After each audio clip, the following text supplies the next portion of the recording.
Assalamualaikum warahmatullahi wabarakatuh. Perkenalkan, nama saya Ade Kisdaji dari Universitas Negeri Semarang. Di sini saya akan menjelaskan tentang pemodelan matematika untuk mencegah penyebaran COVID-19 di sektor pendidikan pada era new normal.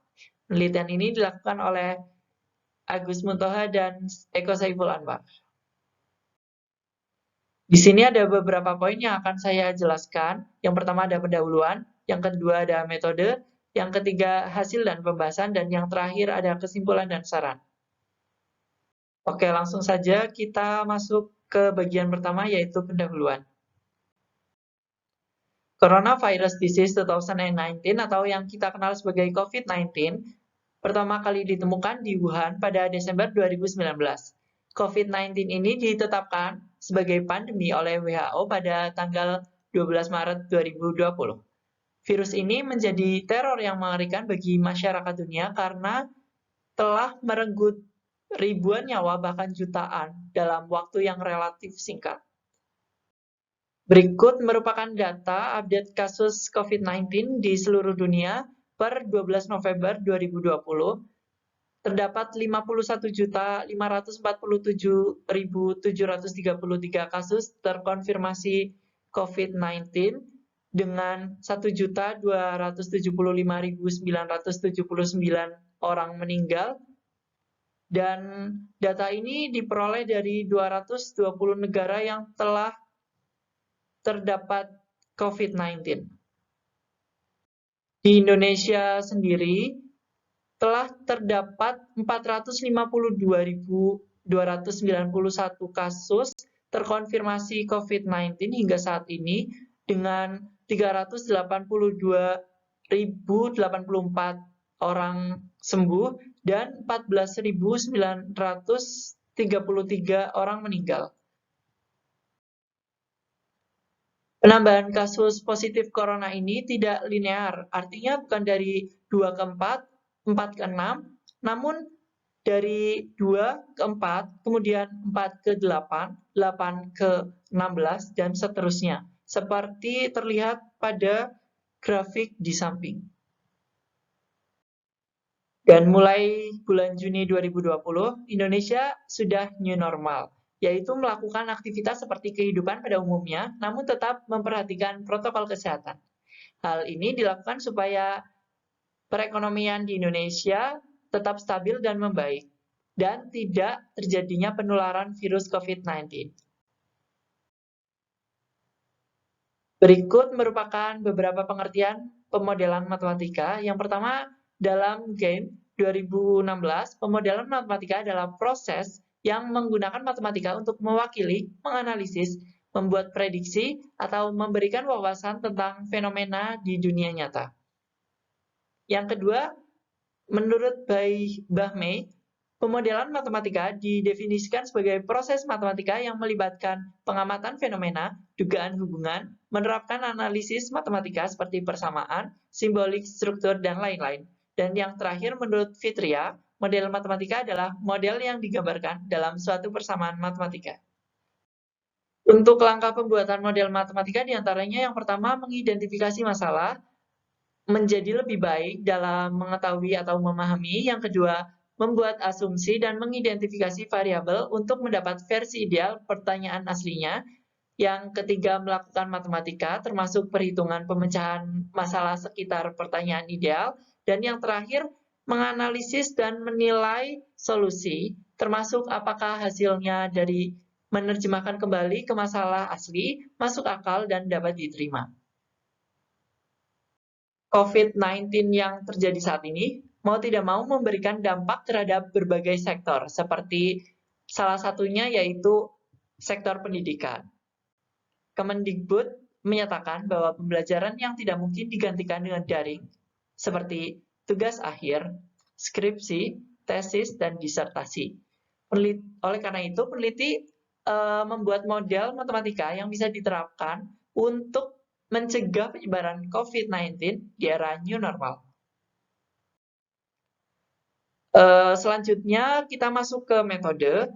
Penelitian ini menggunakan metode literatur dengan beraneka variasi sumber pustaka dan data sensus internet yang berkaitan dengan COVID-19 dan tentang kebijakan pendidikan di Indonesia di tengah pandemi. Untuk memperoleh data, penulis mengolah data dari berbagai variasi sumber isu internet. Dan berikut adalah hasil penelitian diperoleh model matematika yaitu delta NH sama dengan NH kali P kali R dengan NH jumlah kasus positif COVID per hari, P peluang tertular orang yang bertemu pasien COVID-19, R jumlah rata-rata orang yang bertemu pasien COVID-19, dan delta NH itu sendiri merupakan jumlah perubahan kasus per hari. Untuk mencari jumlah total orang positif COVID-19 di hari pertama, kita peroleh dengan rumus NH plus 1 sama dengan NH ditambah NH kali P kali R.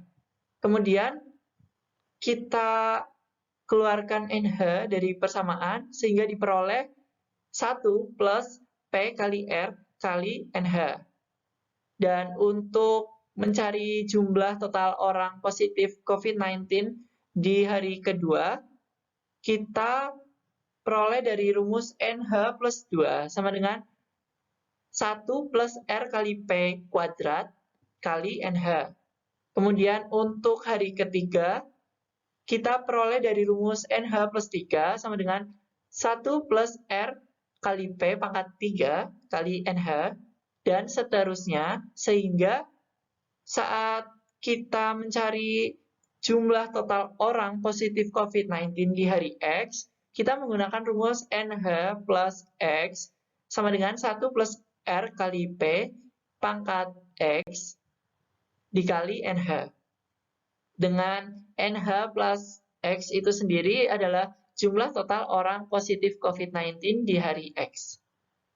Oke, berikut contoh kasus dari penerapan rumus yang telah kita bahas. Misalkan satu orang terkonfirmasi positif corona masuk ke sektor pendidikan.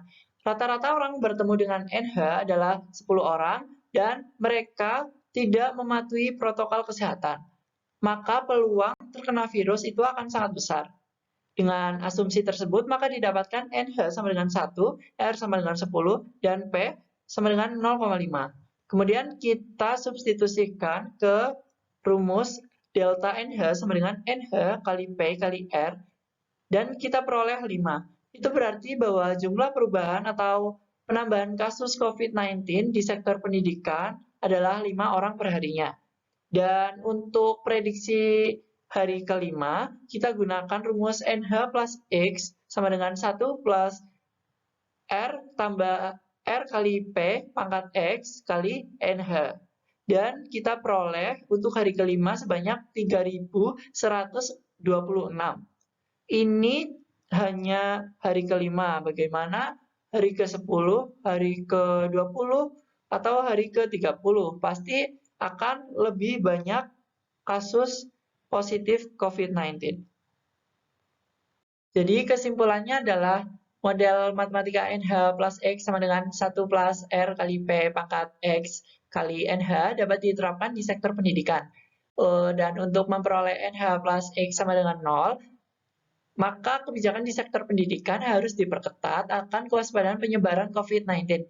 Jika tidak, maka NH plus X akan bernilai sangat besar dan itu akan memperburuk suasana.